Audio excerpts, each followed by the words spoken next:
فَفِرُّوا إِلَى اللَّهِ، اللہ کی طرف بھاگو، إِنَّهُ كَانَ حَلِيمًا غَفُورًا، اللہ بہت بڑا بردبار، بہت معاف کرنے والا ہے۔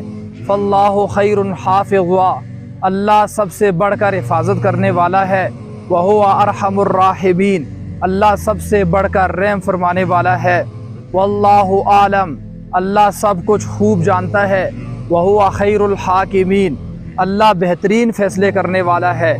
انما اشکو بسی و حزنی الی اللہ، اپنے رنج و غم کی فریاد صرف اللہ سے کرو، اللہ کے علاوہ کسی سے نہ کرو۔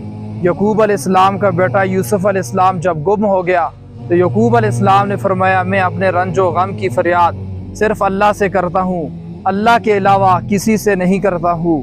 تو اللہ تعالیٰ نے بیمار باپ کو صحت عطا فرمائی، نبینا تھے، اللہ تعالیٰ نے نظر عطا فرمائی، اور اللہ تعالیٰ نے ان کے بیٹے یوسف علیہ السلام کی حفاظت فرمائی اور ان کو بادشاہ بنایا، اور اللہ رب العزت نے یعقوب علیہ السلام کو اس وقت تک زندہ رکھا۔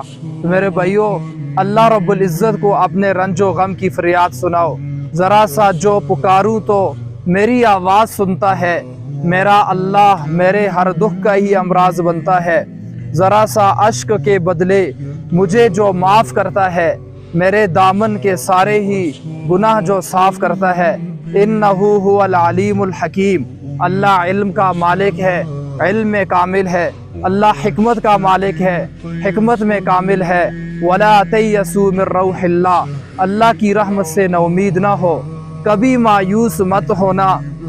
امیدوں کے سمندر میں تلاطم آتے رہتے ہیں، سفینے ڈوبتے بھی ہیں، سفر لیکن نہیں رکتا، مسافر ٹوٹ جاتے ہیں مگر ملا نہیں تھکتا، سفر طے ہو کے رہتا ہے۔